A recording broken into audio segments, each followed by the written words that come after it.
I'm really grateful for this opportunity.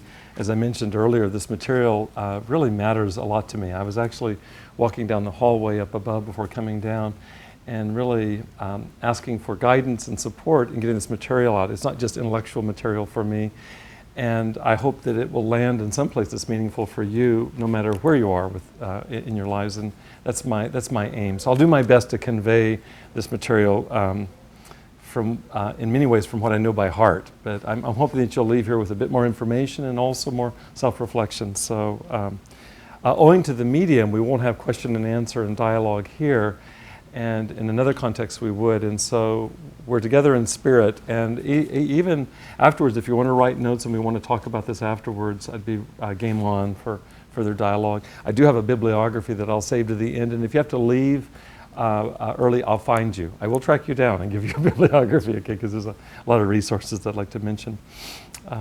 I'm coming off of a little bit of a cold, and so periodically I'll be drinking water to keep my throat vital and alive, so excuse that, please. So let me start with a story. I had a recent conversation, it's in the last 6 months, with a woman who was the wife of a minister, and she was talking to a group of people, talking about how it was that she was telling us how she had gotten herself into trouble with alcohol. And it had started innocently enough, it oftentimes, I think most often does, where she had had a hard time sleeping. She was stressed out, and so it was her way of taking the edge off and then going into sleep. But in her case, what happened is that it grabbed a hold of her, and she started needing to drink a little bit more and a little bit more to get the same effect. That's referred to as tolerance. And she developed a biological tolerance to the alcohol. And soon enough, she got herself kind of hooked into a cycle of ever-escalating need for more and more alcohol, to the point that she was quite addicted to it. And we'll talk more about addiction today. But how I mean that right now is that she needed more and actually required it biologically in order to, it started off being able to sleep, and pretty soon it began to be able to manage her emotions, to be able to relax. And so she found herself drinking through the day. So the story that she shared was that she was talking to her husband, the pastor, and said to her husband with heavy heart, honey, I am such a loser. And his response was meaning to be compassionate. He said, oh, my darling, you're not a loser, you're an alcoholic. To which she responded, I would so much rather be a loser than an alcoholic. And our topic today is to address some of what is behind that response. We'll be talking about shame and stigma, and I'm going to just ask you to kind of hold that story in mind, why someone would prefer to be referred to as a loser, which is surely no compliment, as compared with the alternative, which would be to bear the shame and stigma, and we'll be unpacking both those terms that are attached to being addicted to anything, including alcohol. So that's the tone for our conversation today. Some of you are familiar with this material. I'm just going to ask you to kind of ride along with it. There'll be new material along the way. I shared this picture recently in one of our conversations. What is this?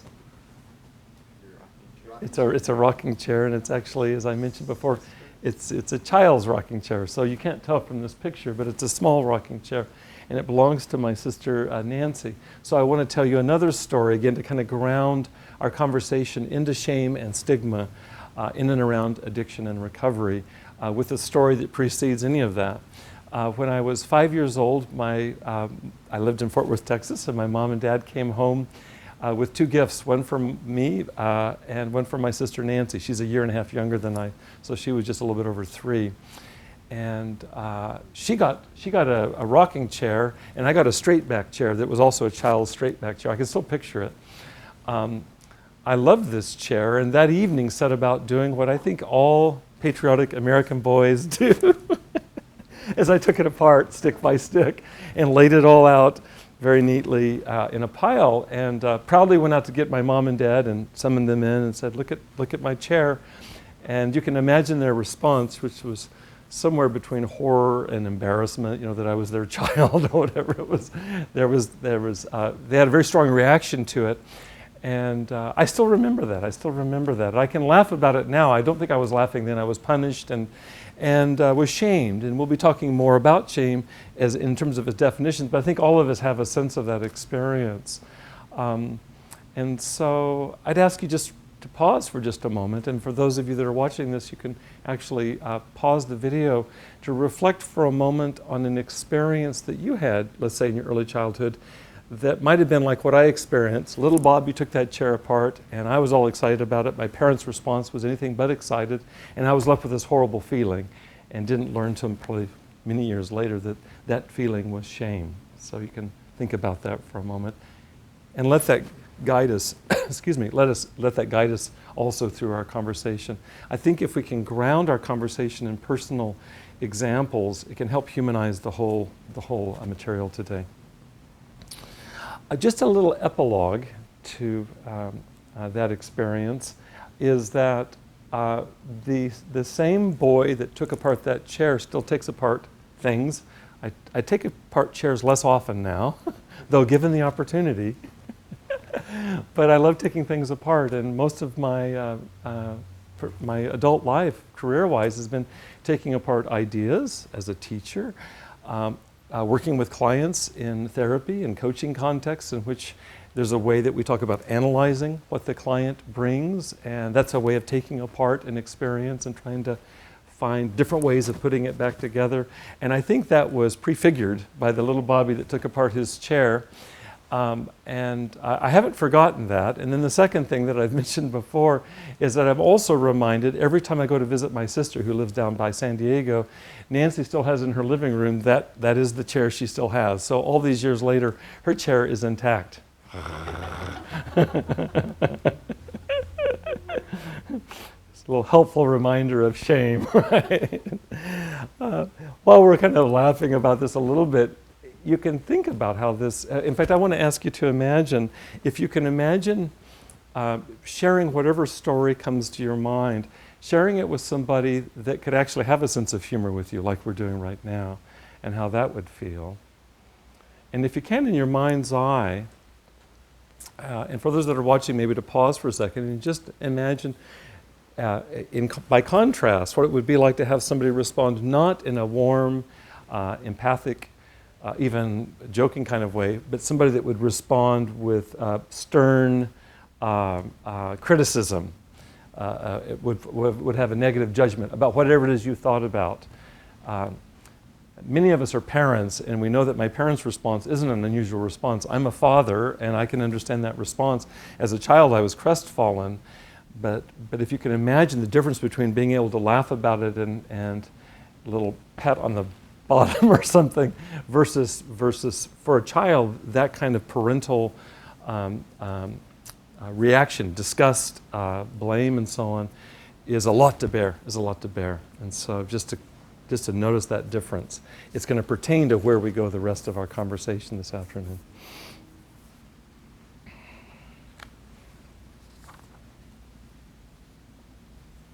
I suppose if one of our goals, maybe it's a primary goal today, would be to aim for the former response, the positive facilitative response, whether it's as friends and family, or for those that are clinicians or training to be clinicians, that would be the aim. And I intend today to provide some tools for managing shame and stigma in and around the topic of addiction, and specifically recovery from addiction.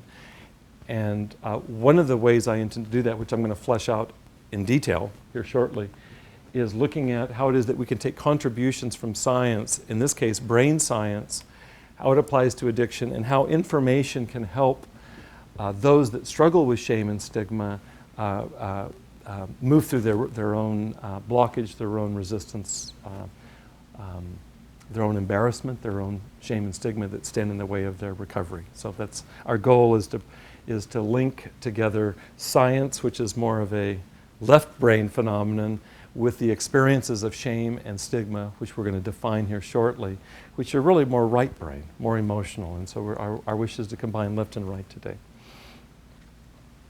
Why is any of this important, or all of this important?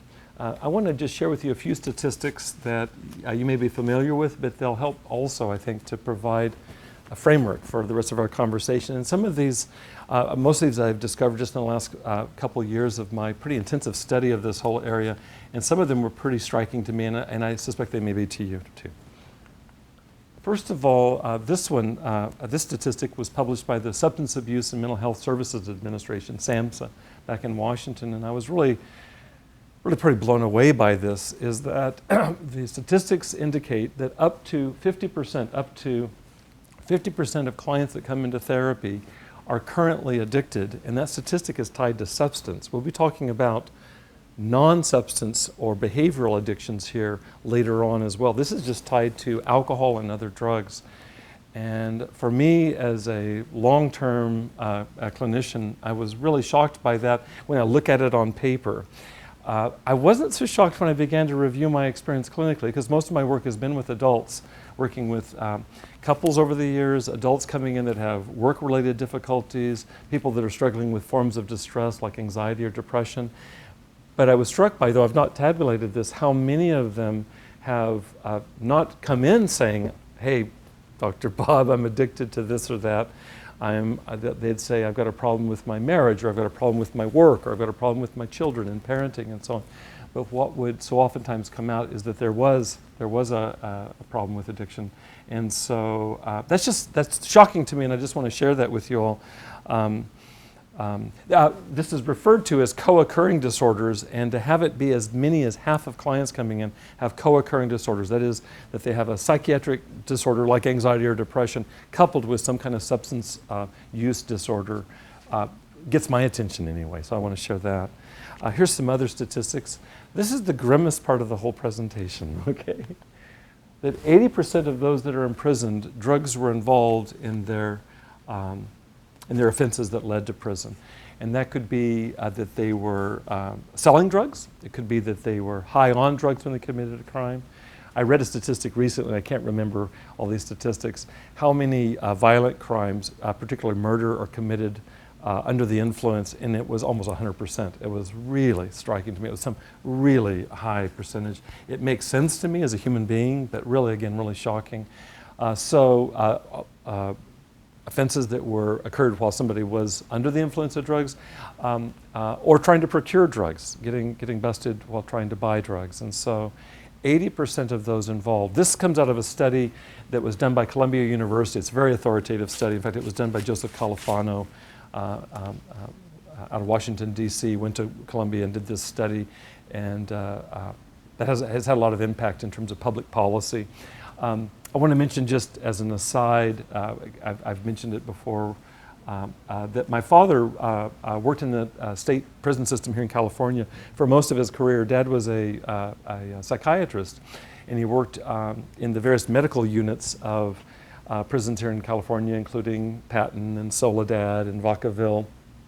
And Dad just passed away a year ago, but I know that if Dad was here right now, he would say this was low.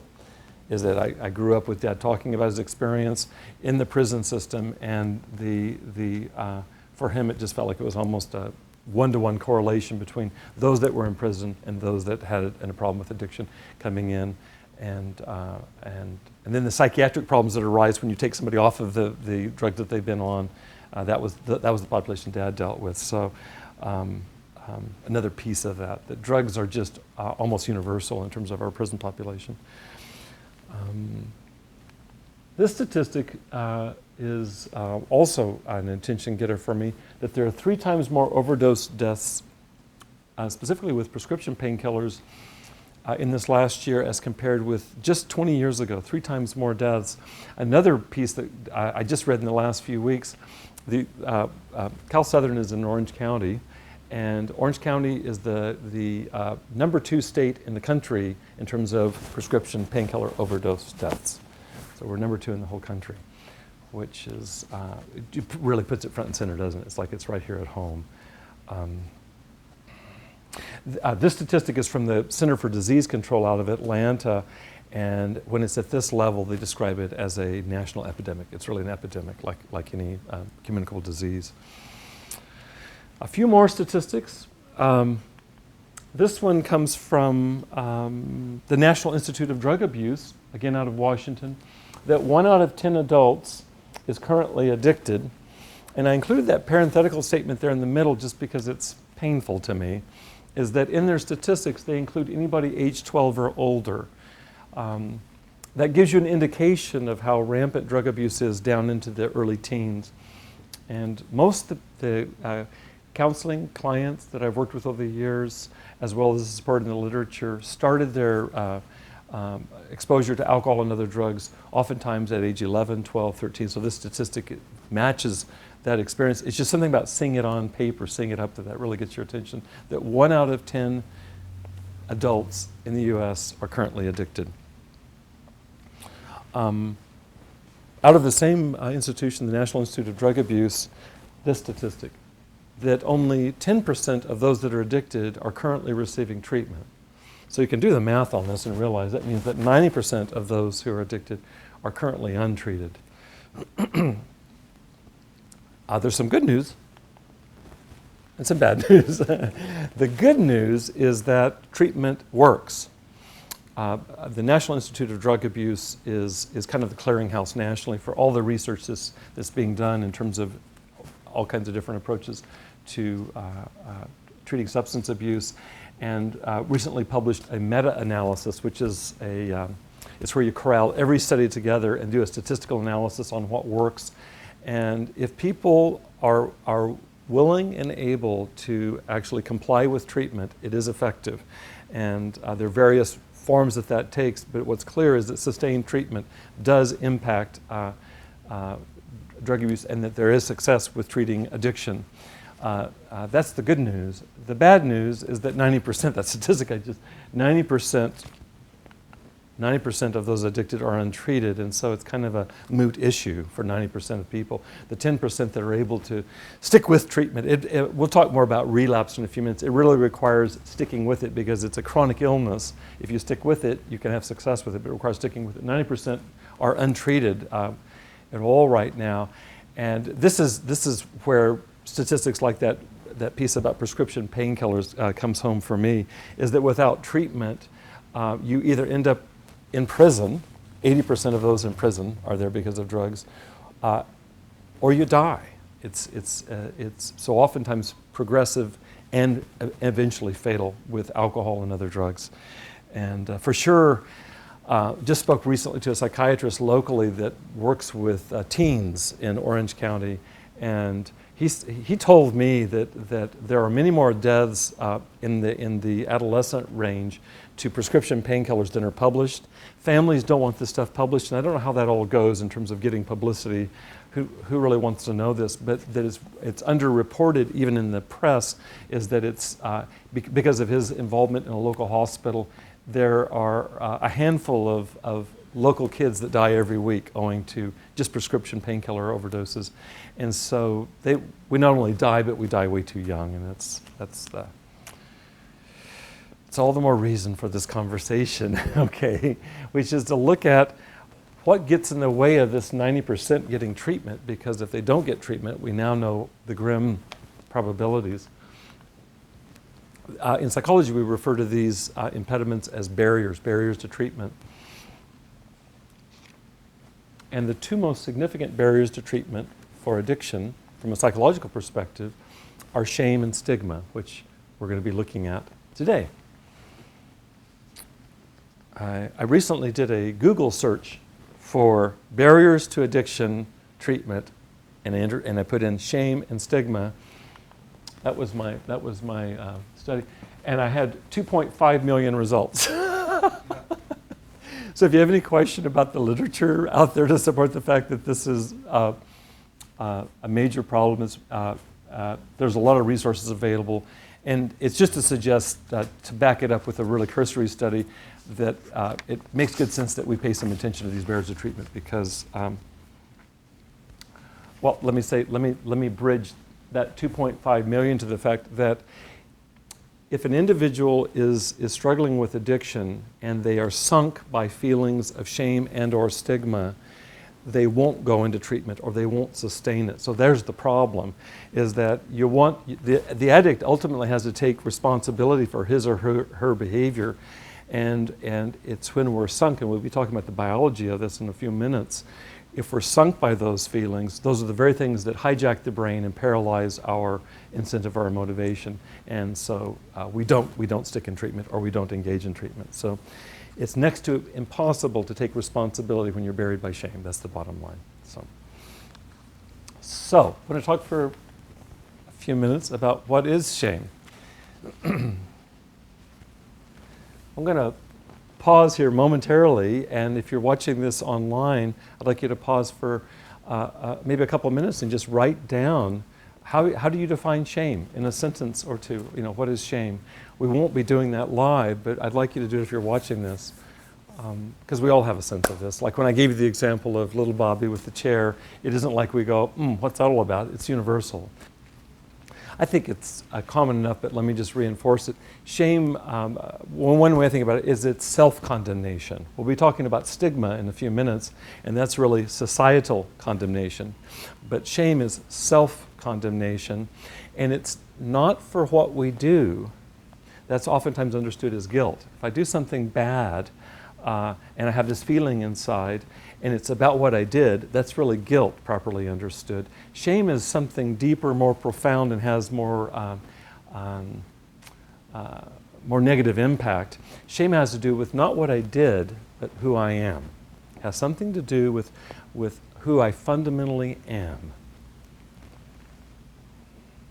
I'll give you some examples. Attitudes that are evoked by shame include, I am bad, I'm somehow defective, I am weak. I know this growing up as a boy, being socialized as a boy in our culture, there's certain feelings that it's okay for a boy to have and certain feelings not to have. And to have those feelings, for example, sadness or fear, is seen as weakness. And so there's shame that attends even having those feelings, which are universal feelings.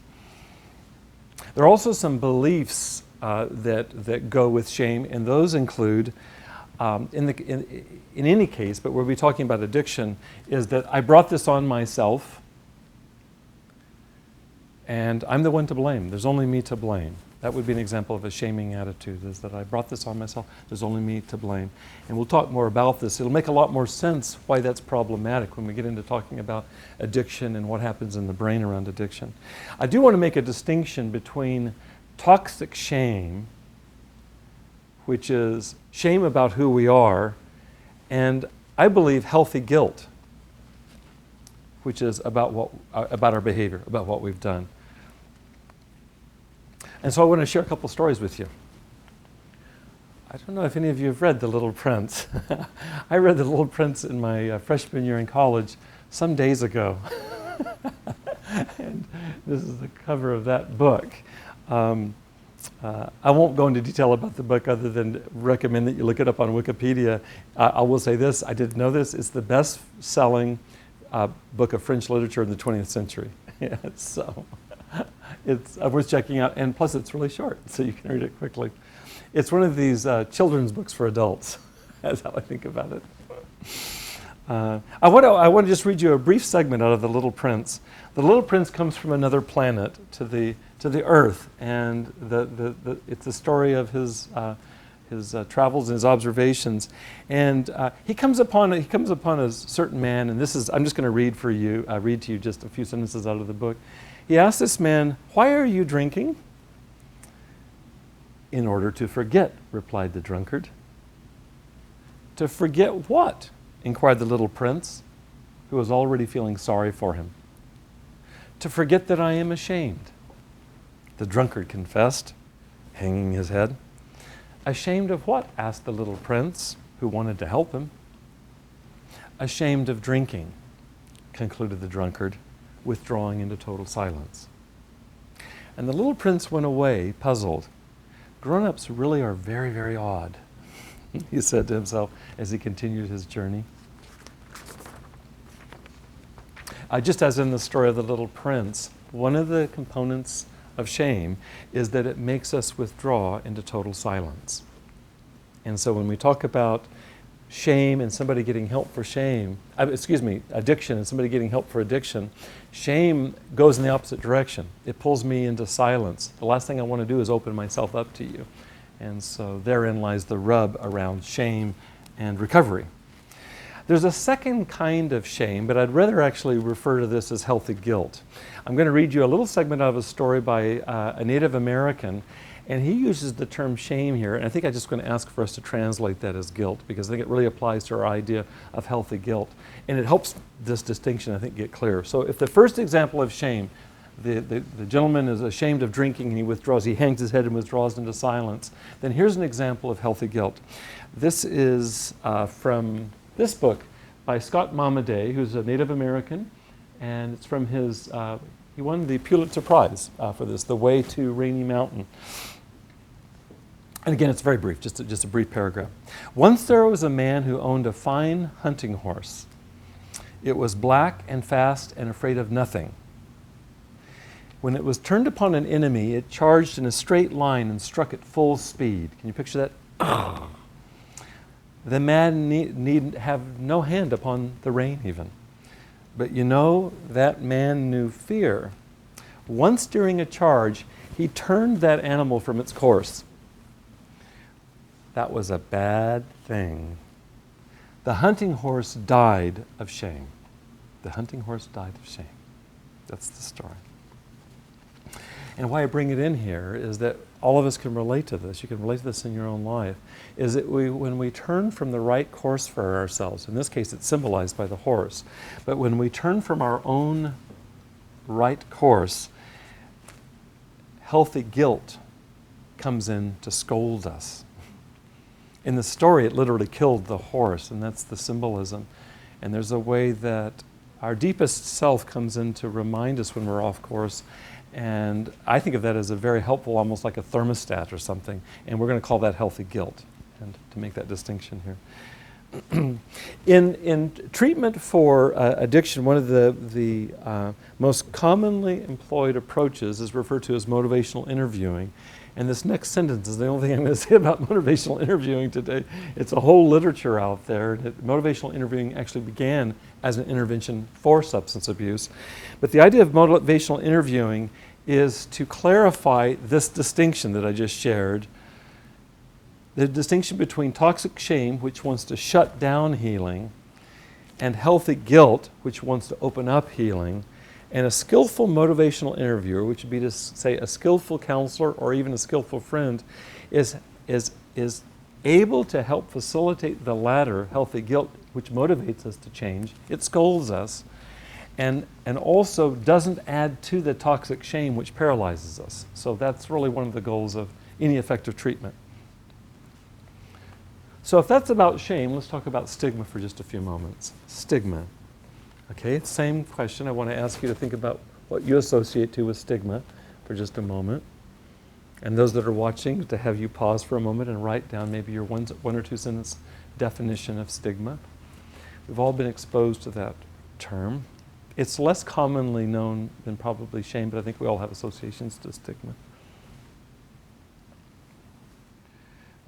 I talked earlier about self-condemnation, and I kind of showed you my cards on this one, is that stigma is really societal condemnation. This is where the individual is condemned or discredited by society for what he or she has done. That's stigma. There's an interesting piece here, is that in the shame literature in psychology, more recently the term for shame has come to be self-stigmatization. It's a mouthful. I prefer to say shame because I can pronounce it. But you get the idea there, is that self-stigmatization is the idea that I internalize what society says about what I did, and I turn that towards myself, and that'd be another way to understand the dynamic of shame. With stigma, the very foundation of who we are is the rug is pulled on that, and so we're thrown off balance. It's almost impossible to feel good about yourself if you question whether you have any right to feel that way. And if society constantly mirrors back to you that you're defective, or something's broken about you, or something's wrong about you, or that you did something blameworthy, it's very hard to get a foundation for feeling positive about yourself. Attitudes, stigmatizing attitudes are like this. Those people are bad. Those people are defective. Those people are weak. What we talked about earlier in terms of shame pointed towards myself, if I have a stigmatizing attitude, then it's you, it's them that are bad, defective, or weak. And the idea here, the belief here is that they brought this on themselves, they should pay for it. This probably ties into our 80% statistic earlier, but I'm not going to go on a political diatribe right now. But the idea that what we do in our country is that we penalize and we incarcerate those that are addicted. And it's understandable in some ways. I don't mean to throw that out, but as we begin to talk in the next few minutes about the science of addiction and understand what goes on in the brain, it's going to raise some interesting questions about some of those knee-jerk reflexes that are really rampant in our society. Oh, I wish I could remember statistics better than I can. It's something like this, that our population in the world is, we're 5 or 10% of the world population, and we consume 60 or 70% of all substances. It's just crazy how we have a cultural problem around it. And if you can see for just a minute, the duplicity or the hypocrisy of that is that we're the most judgmental on the planet as well. We have a higher rate of incarceration by far than any other society on the planet. Most of those that are incarcerated are addicted, and we consume way more than our proportion. So interesting things to think about, okay? I think one of my key points today is that what do you do about shame and stigma? And I'm an educator, and I want to make a plea here for good information. I think that good, solid information may be our first inroad to overcome the shame and stigma that paralyzes treatment for addiction and keeps people from moving into recovery. So the information I'll be specifically focusing on is addiction in the brain. Again, as I mentioned before, where we bring in left brain information, I think it can help to apply to confusing behaviors and emotions, and my wish is to combine some look at the left and the right brain. I want to talk a little bit personally for just a moment about the last couple of years of, for me, particularly intensive study in addiction. I've worked in this area for about the last dozen years, but the last 2 years are the most concentrated study that I've done, specifically into studying the neuroscience of addiction, which is just a fancy way of saying what goes on in the brain, in the nervous system, in and around addiction, substance abuse, drugs, alcohol, and so on. When you look into the literature of addiction in the brain, there's no question that addiction is seen as a brain disease. And I think there's other ways that are useful to look at addiction. I don't want to throw out the other ways. For example, the 12-step programs will focus on the spiritual dimensions of addiction. I think those are just as relevant. It's just that from a biological and a research perspective, the work that's been done on addiction in the brain makes no bones about it, that it's a brain disease. I'll tell you this, the further I've gone in my studies, the more and more compassion and the less and less judgment I have felt for those that are in recovery. And that kind of surprised me. I wasn't expecting that. How can you be studying science and find your emotional reaction to people changing almost by the day? And literally it's that way. I have an even more private confession to make, is that what it brought up for me, because I've done a fair bit of counseling over the years in and around addiction, it brought up for me my own subtle prejudices and biases that I was not aware of, because they were subtle enough that I missed them. But the further I studied into addiction in the brain, I began to realize that that's what was coming up for me, is that deep down inside Bob Weathers were some judgmental attitudes towards addiction that needed rooting out. And again, ironically and surprisingly, I wasn't banking on it. It was studying science that helped do that. That's really the motivation behind today's conversation, is to look at how it is that this information, if we can understand it in a basic, really accessible way, does it have the possibility of changing our own attitudes? Does it have the possibility of changing those self-shaming attitudes of those that are in need of recovery, and for their families and friends that can either serve to support them or impede their progress? And so I have to tell you, it's my own kind of personal journey with this experience that's brought me to bringing this material together. I hope it's implied, but my wish is to provide for a safe space here, even though we're not in dialogue owing to the context today, a safe space for you to think about your own attitudes, your own biases toward yourself, towards others that you know. I won't be talking about this in detail today, but I have to call it up for just a second.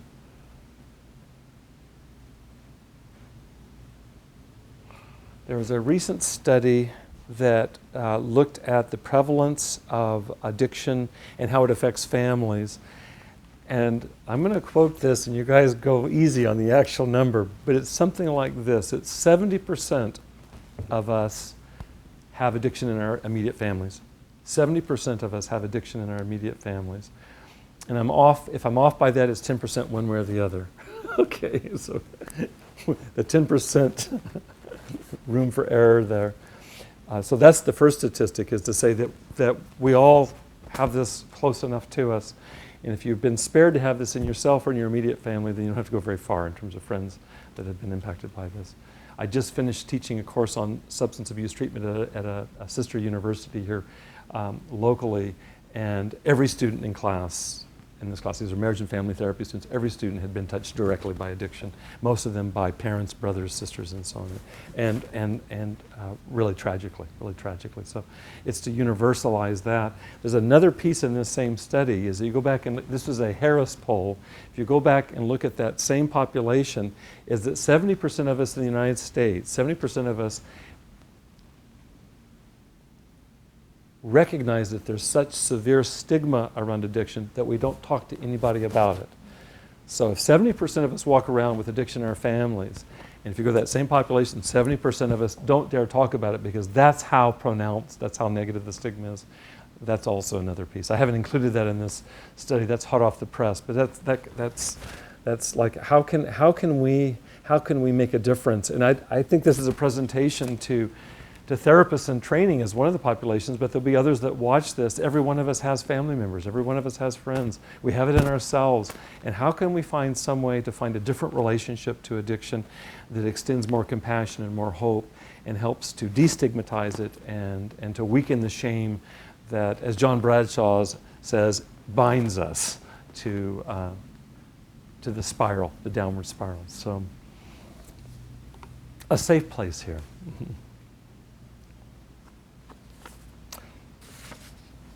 One last comment before we dive into talking about the brain, and that is a real bonus for me in my experience is I also do recovery coaching, where I'm working with families, most often with families that have addiction in the family. And I have to tell you guys, in the last 2 years of sharing this information with individuals and families I've been working with, I've yet to have anybody respond other than favorably. It's really striking to me. And so the task for me today, but for all of us, especially if we're working, it's really for all of us. It doesn't matter if you're a clinician or you're just a normal human being. The task is, how do you take this information and translate it where it's not so dadgum technical, where it actually has use? And what's remarkable about it is that people respond to it favorably, really along the dimensions that we're talking about. It's not a formal research study, but it's been my absolute 100% observation is that I can think of families, I can think of individuals, the light goes on. It's like the attitudes that a husband has towards a wife and vice versa around addiction. Think of that first example that I talked about. If you can take that kind of negative foundation out of the conversation, then there's really hope for getting help, and that's been my experience. So that's a real bonus, I think, of working this material, is that I feel like it's really effective. So. Shall we dive into the brain? Okay.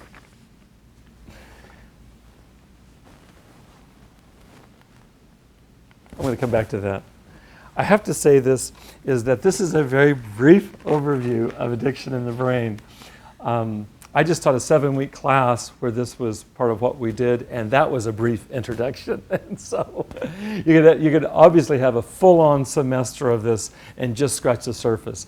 I have a bibliography. I want to mention this for those that are watching this, is that if you write to me here at Cal Southern, I'll send you a bibliography that is, I'll just pull it up here. It's 3 pages of really tiny print, the bibliography. And that just scratches the surface. But while I'm thinking of it, I'll say this. What I've done is I've put in bold the dozen references, most of them are books, that are the most accessible so that anybody can read them, including a layperson, a client, any client could read them, and have been the most helpful, I think, in addressing this. I'm really standing on the shoulders of this reading, and so I'm very happy to give this resource to you all. So in that spirit, with that caveat, which this is a very brief overview, let's dive in. First comment here, that all addictions involve the same brain circuits and the same brain chemicals. This is from the American Society of Addiction Medicine. Let me just say a word about this. You recall how we talked earlier about how one out of 10 adults is currently addicted to substances. Well, here's another statistic, and it's going to tie into what this comment here. All addictions, this isn't just drug addictions, this will be all addictions, including behavioral addictions, which I'll be specifying in 2 minutes. They all involve the same brain circuits. So if 1 out of 10 adults are addicted to substance, 90% of us have non-drug behavioral addictions across our lifetime. So let me talk about what non-drug behavioral addictions might include. In addition to alcohol and other drugs, nicotine and caffeine, those are all chemicals. If we take all those off the table for right now, the list is endless in terms of behavioral addictions. These are, by the way, sometimes referred to as process addictions. I'll be speaking in the fall at a conference in Las Vegas that's all about process addictions. But remember, whether you're talking about addiction to a substance or to a behavior, it's the same brain circuitry. And as we talk about this in a few moments about some of the systems involved, you'll see that. So what are some examples of behavioral addictions? We can be addicted to food, especially carbohydrates, gets a lot of attention. We can be addicted to compulsive sex. These are the most common behavioral addictions I'm mentioning. We can be addicted to gambling and its compulsive draw. We can be addicted to spending, shopping, compulsive spending. And most recently, what's getting the most press is, as our IT department walks by Robert, what's getting the most press is internet addiction. Internet addiction. It's absolutely epidemic. So what makes for any of these things being addicted? This is the Bob Weathers definition of addiction in a minute. I came up with this recently, and I came up with these 6 components. And except for the bottom one, which has to do with death, the 5 above this apply across all addictions, and I'll talk about number 6 in a moment. So if we just look at this for a moment, this is just common sense, common language, and I like to have a simple way to talk about this. An addiction means there's a behavior that I can't stop. And if I can stop it, because there's some behaviors that we can actually overcome, at least for a period of time, and stop them, the one thing I can't stop is I can't stop the craving. And so most often you can't stop the behavior. So if it's alcohol, you can't stop drinking. If it's a drug, you can't stop using. But even if you can white knuckle it and stop for a period of time, what you can't stop is the craving. In fact, the white knuckling is what is a function of the craving. I'm not using, but I'm dying inside because there's such a strong craving. By consequences, I mean it's when we can't stop doing something that has negative consequences. And I'm going to follow Freud on this when he talked about zu lieben und zu arbeiten. It affects our ability to love and our ability to work. And so negative consequences on our love, our work, our ambitions, our learning, our education, etc.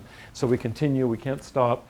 2 other aspects of addiction is that it's prone to relapse, relapse is that you find yourself going back to the behavior even if you've had a spell of time. Some people can be free of an addiction for years and move back into it and be caught in it immediately again. So there's relapse as part of it. This is important because insurance companies don't want to include that piece in addiction.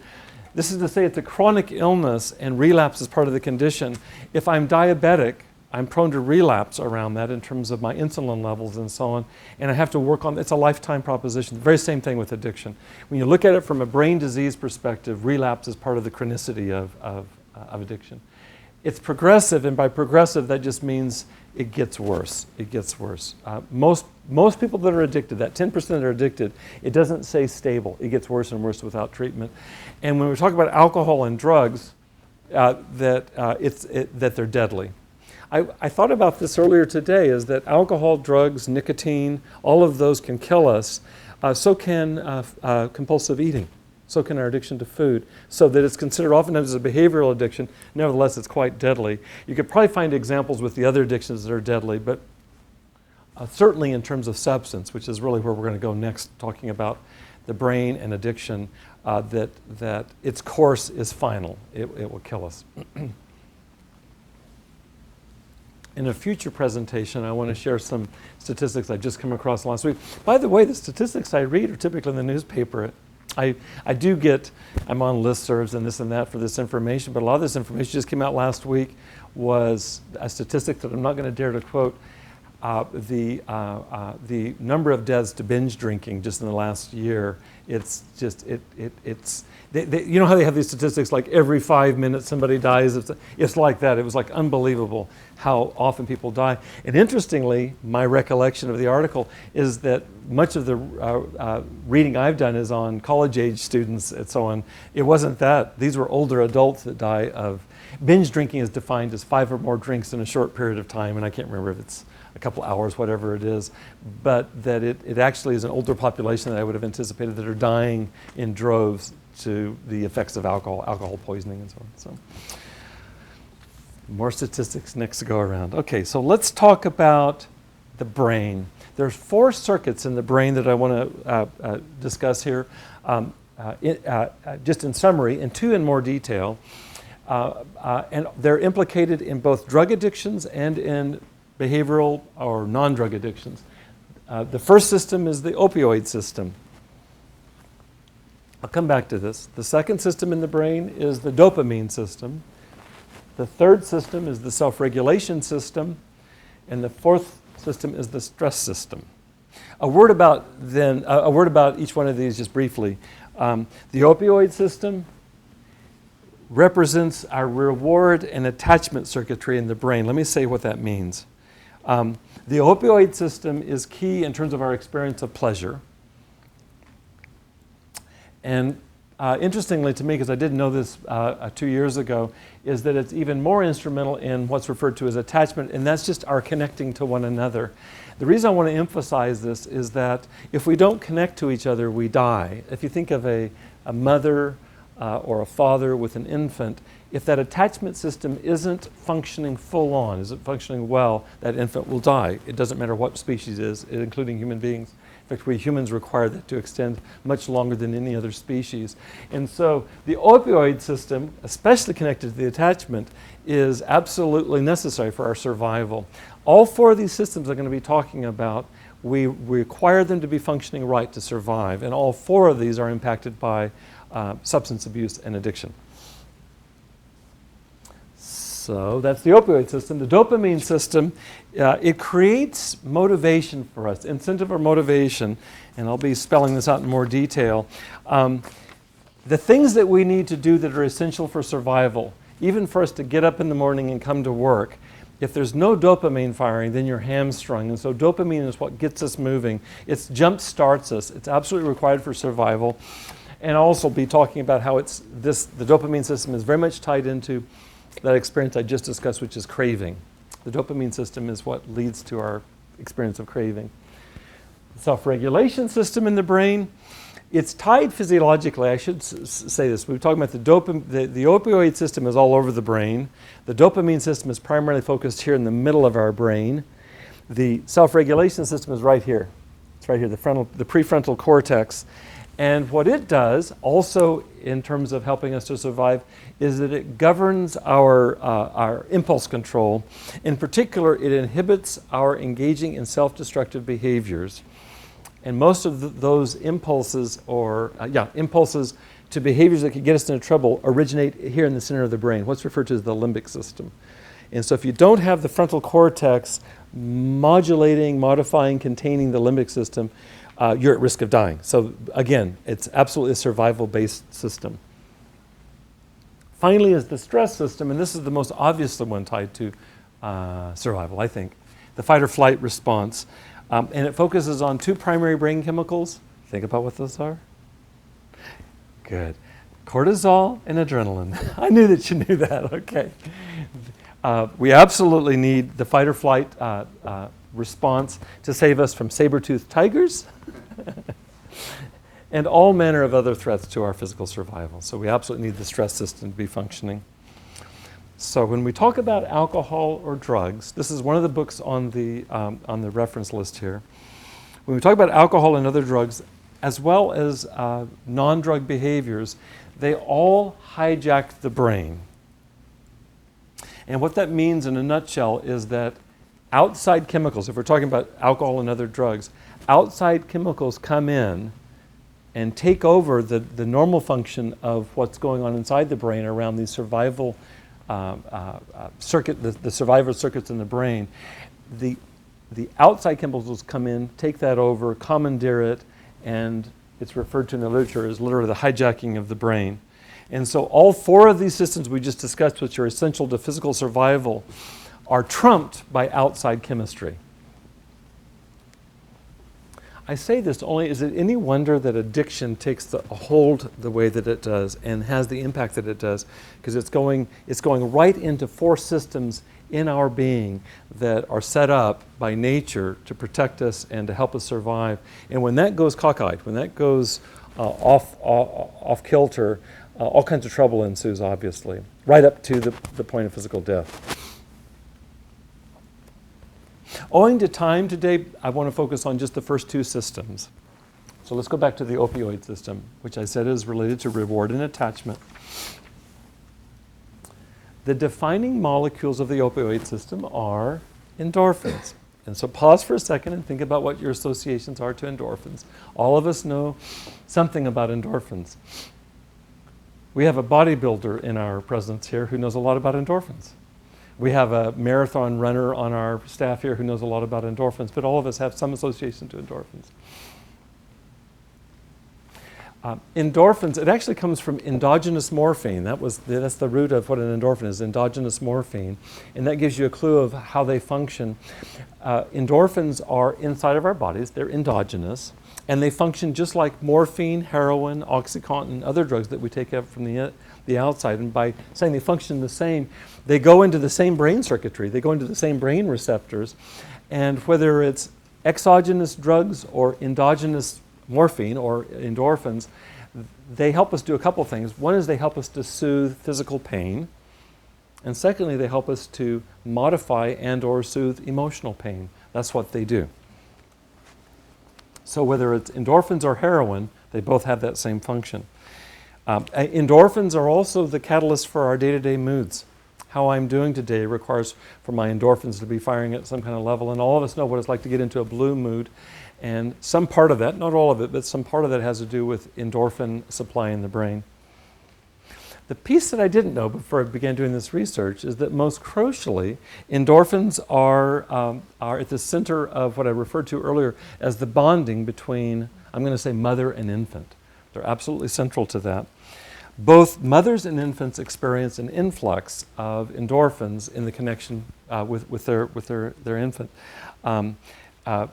You can imagine just the practical thing, the practical implication of that is that, as I mentioned earlier, the mother needs to be able to bond significantly to be there to feed and protect and support the infant's growth.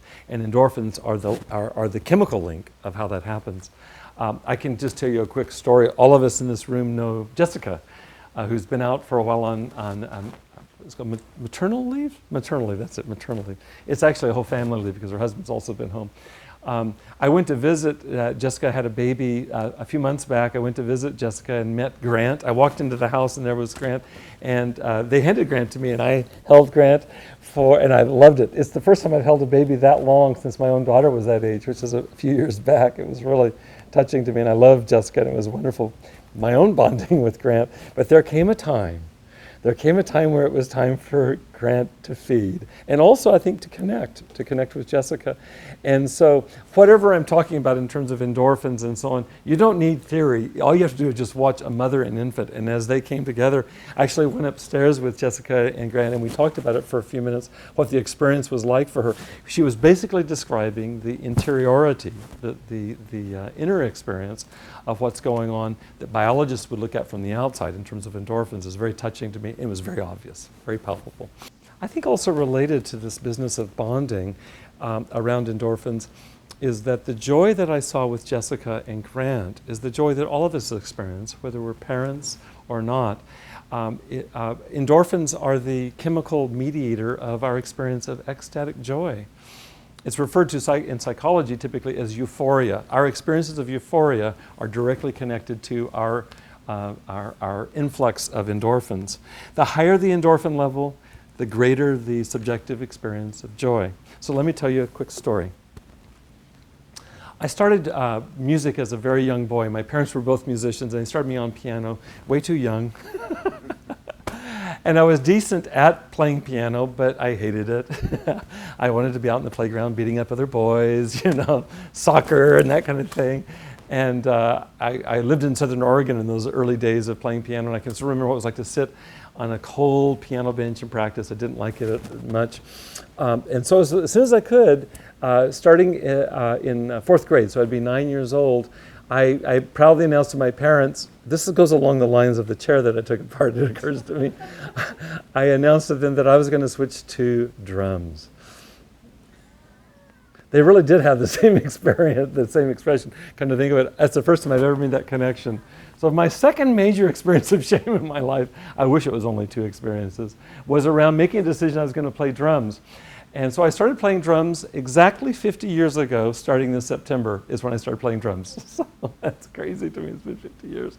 And I've been passionate about drums ever since then. It's really a mainstay for me. I'm actually working today on setting up another musical opportunity coming up in the next few weeks, playing drums with some people here locally. In fact, it may happen tonight. I didn't have any way to analyze this as a kid, but I know that my initial experiences, something I could always count on to evoke a sense of joy for me was drumming. It was just a mainstay. I played drums all the time. It was between music and sports, those were the 2 things that I experienced the most joy with. There was enough joy that I played drums all the way through high school, and I played in rock and roll bands, and I'd play in bands with people that were doing drugs and taking alcohol. I hope that's okay to say. That's the truth. That's what it was. It always seemed redundant to me. Why would I do that when I just get so high off of drumming? And so for whatever reason, I made it through high school. I'd never had any alcohol or any other substance through high school. It was only after high school that I went on a trip. I got a chance to go on a trip to Europe right after high school, for which I was very grateful. And I was on the ferry going from Dover across the English Channel to Calais. And there I was sitting by myself, and there was this opportunity. I thought, you know what? I'm going to order myself a drink. And so I ordered a lemon shandy. What's funny about this is now I notice that there are signs on the freeways advertising there's some lemon shandy drink. I never knew it even existed in the United States, and now I see it. It's kind of malt liquor and lemonade, just about my speed as a first timer. And so I sat on this, I can remember this as clear as bell. I sat on this boat crossing the English Channel, and they brought it to me. And in good English style, there was no ice. And in good naive style, I drank the whole thing, like this, drank the whole thing. And within about 5 minutes, this is what I thought to myself, and this is literally the case. I thought to myself, that's amazing. You can drink drumming in a bottle. That was exactly the truth. That's exactly the experience. That was my first experience. I'd never had an experience quite like that. It's like the experience I have with drumming, I just drank it. There's good news and bad news of that story, and most of which I'll spare you, but I do want to use that as an example, and you all can think about this in terms of your own experience. The natural endorphins that I got from drumming, we're talking about the opioid system and dopamine, the natural endorphin joy that I got from drumming, I still sustain it. If I drum tonight, I will have that experience. I got the same thing because the alcohol chemically stimulated the same opioid circuitry in the brain as the drumming did with endorphins. Does that make sense? Alcohol from the outside, endorphins from the inside, the same difference. You can drink drumming in a bottle. So there it is. Now there's some bad news, and I'm going to spare you the personal bad news, but there's some bad news with this, is that in study after study, and I've only discovered this in the last couple of years, in study after study of addicts, their normal baseline level for what I just described in terms of joy, and it's tied into the opioid receptors, the receptor sites in the brain, the normal baseline is found consistently to be significantly diminished across the brain. And this diminishment is directly correlated with the increased need then for whatever the substance is. Let's say that it's alcohol.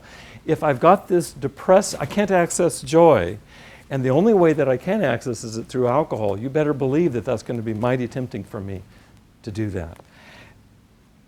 By the way, while we're talking about other addictions, it might not be alcohol. It could be other addictions like a sexual compulsion or gambling compulsion. Whatever I can do to get that opioid circuitry involved, to experience just normal human levels of pleasure and joy.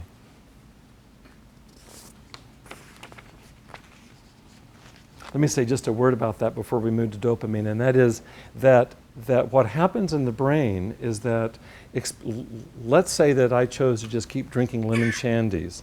What happens is that the brain resets itself to, it wants to achieve what's referred to as homeostasis, and so it will downwardly move, it will downwardly regulate to where whatever happened naturally, let's use my example. If drumming provides that, but I begin to substitute lemon shandy, is that the brain will naturally begin to pare back. It'll actually, what's called neural pruning. It'll begin to prune the receptors for opioids inside, so I need more outside opioids because I don't have them from the inside, and there you go. There you get going in the cycle. And so you end up, when you study addicts and you look at their brains, their opioid receptors are significant, they've been pruned back. And so what does that mean? They need more exogenous endorphins. They need, they need exogenous opioids to be stimulated. And it can be in behaviors, it can be in alcohol and other drugs. And the addicts that I've known over the years and worked with, many of them say, I started off drinking lemon shandy to get high. And they'll get to a place where it's, no, I do this in order to try to seek feeling normal. And there's different things they mean by that, but the piece I want to focus on right now is that in order to just get that opioid level up just within the range of feeling normal, they want to feel like other people, and it's no longer about partying or getting high. It's just trying to establish some kind of baseline that makes me feel human. Okay, so let's talk for a moment about the dopamine system. We talked about this earlier. It's called the incentive or motivation system. And as we talked about, it's what gets us up in the morning. It's no less important to survival than the opioid system. If the opioid system connects us to one another, remember the example of me with Jessica and her son Grant, the incentive or motivation that comes from the dopamine system is what motivates us and gets us moving. Without this, we're stuck. We're stuck. The way I think about this is that opioids are almost like the final stage in the reward process. So that when Jessica begins to breastfeed Grant, that feeling for both of them, that's the opioid system. But what moves them towards that final goal of pleasure and of joy, what moves them in that direction is the dopamine system. So dopamine and opioids are both involved in our whole process of seeking pleasure, seeking reward. As I mentioned earlier, it's the dopamine system that kind of jump starts us. I will give you an example of this. My daughter Amanda just announced a few months ago that she's due with my first grandchild, her first child. She's due middle of October. And you can imagine the convergence between my being with Jessica and her baby Grant, and now this prospect of my daughter having a baby. In fact, where was I today? I was at lunch today. Yes, I was at lunch today, and I saw a woman that was very full with child, and I was ordering my salad, and I just stopped there, and there it is, you guys, full on dopamine, and it's like everything in me is oriented towards my daughter's having a baby, and just imagining into that. It's with me every day, and it was so strong today at lunch that I was speechless. I just stopped ordering and just was taken by that, imagining my daughter being pregnant. That's the dopamine system that motivates us, that orients us. I'm going to visit her in a few weeks. I can't wait to see her. You know I'll be back there in and around her delivery of her baby. That which gets us going, that which jumpstarts us, that's what gets us up in the morning, that which connects us to our daughters when they're having babies, that's the dopamine system. My anticipation of holding her baby is the dopamine system. When I hold her baby, that will be the opioid system. Does that make sense? Okay.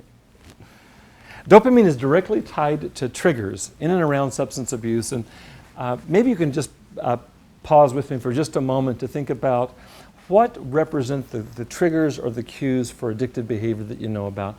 If you don't know addiction in your own life, you know it in your family or with your friends, what kinds of triggers will lead people to use, lead people to crave, lead people to relapse? Okay, these environmental triggers or cues can include almost anything, but I'm going to mention a few. One of the most common, I'm thinking about this with various addicted individuals. It can include paraphernalia, it can include drug-related paraphernalia, seeing a lighter if they were smoking something, for certainly seeing any evidence of a syringe if somebody's an intravenous drug user. Certainly beyond paraphernalia, certain people that either recently worked with somebody who lives in a neighborhood where his contact for drugs is whenever he sees him. All that gets stirred by that's related to dopamine. Certain places, I've talked to a number of alcoholic individuals over the years that talk about what it's like when you have to drive down the street and see a bar, especially if it's your favorite bar, much less just going by a liquor store. It's just these are constantly triggers. And what happens with these triggers, they stir internal craving for the substance. The strongest is the one I haven't mentioned yet, and that has to do with stressful circumstances, is that stress is most often seen as the number one trigger for drug use. And it can be a relational stress, it can be a job-related stress, and when that kicks in, when it's been associated, if you think about it, if opioids soothe me, and I experience stress, well, I want soothing, and if the opioid is connected to lemon shandy or heroin, that connection is pretty sealed in, and so that drive to seek the drug and to use it, that's dopamine. Talk about dopamine in terms of natural reinforcers like food and sex. Why are food and sex related to our survival? It's obvious. If I don't eat, I don't survive. If I don't have sex, then the species isn't perpetuated. And so these are survival-related behaviors. And in and around them, there's huge dopamine release. But I want to talk about something interesting that I just read recently coming out of UCLA's research. There's a Dr. Richard Rawson up there that's come up with comparing the dopamine release of certain normal natural reinforcers like food and sex with substances. So for example, if our normal sexual response, let's say that we have a baseline level like this, a normal baseline level. If our normal baseline level is, let's say, a 1, then our normal sexual response doubles that. And so our dopamine level goes up to a 2. Cocaine introduced in the system quadruples that baseline level. And so you go from a 1 to a 4. And so you could say that cocaine, understood at the dopamine level, is twice as pleasurable as sex. And I've had clients tell me that. All of us know something about methamphetamine and its power, its addictive power. The same research out of UCLA, methamphetamine is 12 times the baseline level, which means it's twice as potent at a dopamine level to cocaine, and that it's 6 times more powerful, more pleasurable than sex, if I'm doing the math right on that. It's 12 times our normal baseline level. I won't get into the biology of methamphetamine right now to explain why that's the case, but when you study the pharmacology of methamphetamine, it's clear why it's twice as powerful as cocaine, just the interaction inside the brain. So with the dopamine system, and when it meets these drugs, it is indeed hijacked, as we talked about earlier, where our natural dopamine levels are completely trumped by these substances. And because the substances are much more powerful. They may be artificial, but they're much more powerful than anything natural in our being, including the natural reinforcers of food and sex. And as I mentioned before, dopamine is connected to craving. When my dopamine level goes 6 times more than it was before, or goes 12 times more than it was before in terms of a baseline level, the experience I'll have is I want to crave, I crave whatever it is that's going to create that. And so if it's methamphetamine, it's going to manifest the dopamine levels. You don't walk up to somebody and say, I hope you're having a dopamine kind of day today. That doesn't make any sense. But the dopamine will manifest as craving. It's like that's the inside version of what it's like to have heightened dopamine levels. The dopamine system, when it gets kicked up like this and creates craving, what it does is it directs us towards the drug. One final point on the dopamine system. this is interesting. This comes out of research at the University of Texas, is that research that's been done on addicted individuals is that it looks like that for many of them, a large percentage of them, that they are born with fewer dopamine receptors just from the very beginning, not as a function of drug use, but just born with that. So there's this would be a genetic component to being vulnerable. And you can imagine what happens if you're born with a lower dopamine level. It's kind of like what we talked about with opioids, is that you'll do whatever you can to upregulate the dopamine level. And so that's another component of what's big. Trying to understand the whole picture. Genetics don't express all of it. Some people say that genetics are somewhere between 40 and 60% of addiction is genetically related. Well, I've given you two examples of how it can be related to genetics, is that if the opioid or the dopamine receptors are low, you're going to be right away vulnerable. So if you're exposed to lemon shandy for the first time and you have a low dopamine or low opioid level, you're going to be that much more likely to be stuck on it, be addicted to it.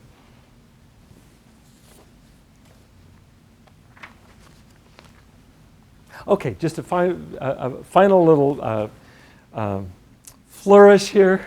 What I want to do is go back to this. We talked earlier about the rocking chair, and we use that as an image of what it's like to be to deal with shame or to deal with a critical response. What I want to share for the last few minutes here are some common shaming attitudes that we'll all recognize. I put them in the form of questions. I'm going to post them up here on the PowerPoint. And then I want to talk into knowing just what we know today, looking at some of the information about the brain, the four brain systems, and specifically the opioid and dopamine systems. How might we address these shaming or stigmatizing attitudes? If we had a longer period of time, if this was a several-hour workshop, we would be working this much more in depth. But this at least gives us a little bit of a sense of how you connect the first points on shame and stigma to the second points on the brain. The first message here, shaming message, is, aren't addicts just weak? Why can't they just say no? Before I answer, I want us to pause for a second. And if you're watching this, to just pause the video and think, based on just a little bit that we've introduced here, just a few minutes today, how might you respond to this? Aren't addicts just weak? Why can't they just say no? Okay, so what I want to suggest is this, is that any one of us might start off using drugs voluntarily. I started off drinking lemon shandy. That was a choice that I made. But for a certain group of the population, as the drug use continues, that person's brain is radically changed. The person moves from being a moderate user into being a compulsive user. And we talked about how does it the brain is hijacked.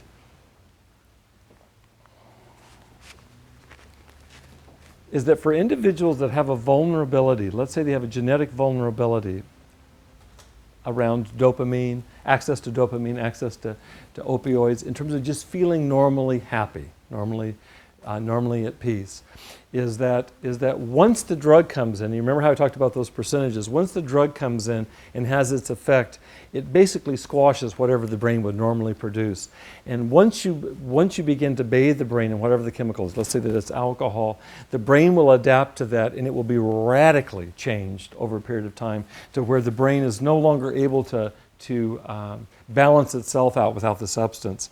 And in order to feel anywhere close to normal, I'm going to need that drug. I'm going to need that substance. I'm going to need that behavior. That vulnerability contributes to the kind of compulsive drug seeking that you see in addiction. A second message. Isn't being addicted simply some deep character flaw? For 90% of the population that doesn't get addicted, there's not a problem with this. But for the individual that starts with a drink of alcohol, or with a hit of pot, or with whatever the substance would be, that person, the 1 out of 10 adults that are currently addicted, that person is not going to have a normal biological response. And we talk about character flaw. Let me just talk about the chemical cascade that goes on in the brain for an individual that is prone to addiction at a biological level. It doesn't really matter how ethically or morally upright you are. that if you've got a vulnerability to addiction for whatever reasons, including genetic, that no matter what your values were before you got the drug has the capacity. Do you remember how I talked about the frontal cortex, and it affects our, among other things, it affects our judgment, including our morality? Is if you have a substance that is 12 times more powerful than the brain's typical way of balancing itself, and that substance has the capacity to come in and nullify the messages from the frontal cortex, it's basically offline. And so what you have is you're making decisions from this part of the brain, the limbic system in the interior of the brain, and that person will not be making good moral decisions. You can say they've got some deep characterological flaw. It'd be more accurate to say that until that they're abstinent and clear of the drug, they're not going to be able to make good moral decisions. It gets really extreme, you guys. I mentioned earlier about Jessica, who we know, Jessica and Grant, is that if a substance kicks in and it's powerful enough, it can even subvert something as profound as the survival instinct of a mother caring for its infant. And we all know stories or have read stories about that. But that's the rationale for it. How would it be possible for a mother to ignore her infant, and in some cases let the infant die, starve, etc., to smoke crack or whatever the other substance would be? We're explaining the mechanism of that right now. As the substance has that much power, we're basically the part of our brain that makes decisions. It's not even a decision for most of us, but that part can actually be smothered by the effect of the substance. A third stigmatizing message: why can't addicts just be normal? That begs a question about what normal is, but we won't go there for right now. Think about how you feel when something good happens. Anything good happens in your life. Maybe if you're into sports, your team wins the World Cup, or you're praised for something that you've done well. Those feelings you have are your opioid and dopamine pathways at work, and thank goodness that we have those built into us, because those are what move us, motivate us, create ambition within us. The first time that an addict, that is one of those 1 out of 10 people, the first time an addict uses a substance, that normal response to joy about their team winning or to an accomplishment is completely overwhelmed by the effect of the drug. There's no comparison between the first experience and the unnaturally high intensity of a substance. The feeling of pleasure, there's no comparison. Remember how I mentioned 6 times as much, 12 times as much.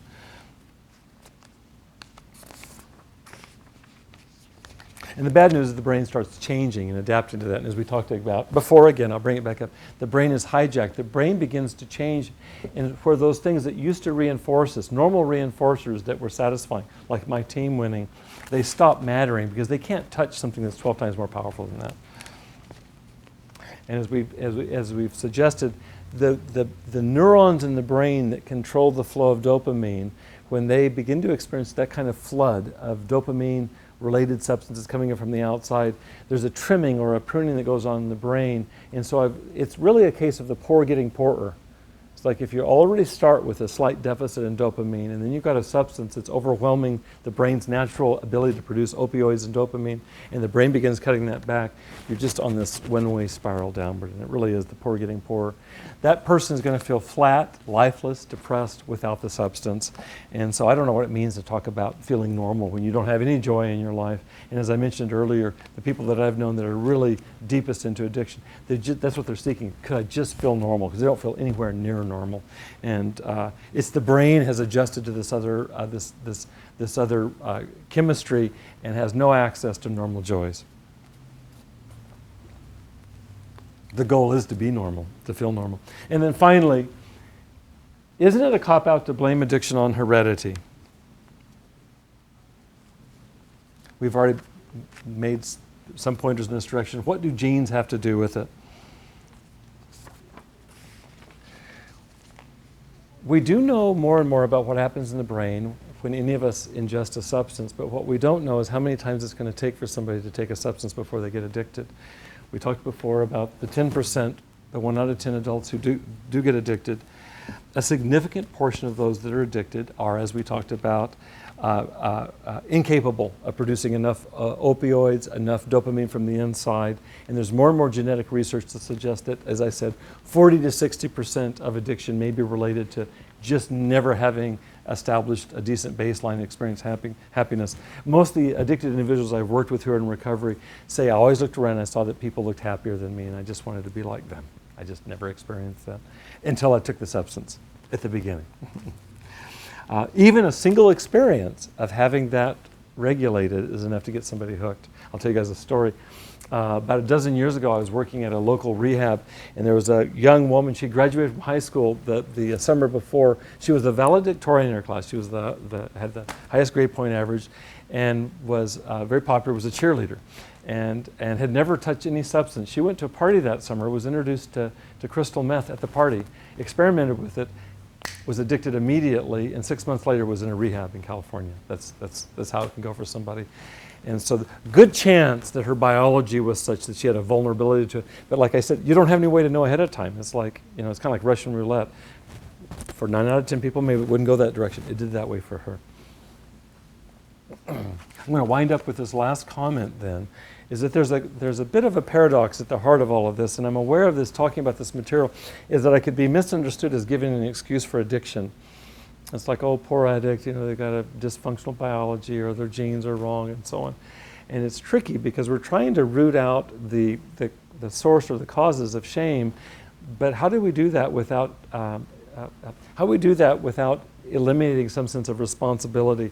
So I'm going to include a quote up here by the Swiss psychiatrist Carl Jung, who said this: "It may not belong to you, but you're still fully responsible for it."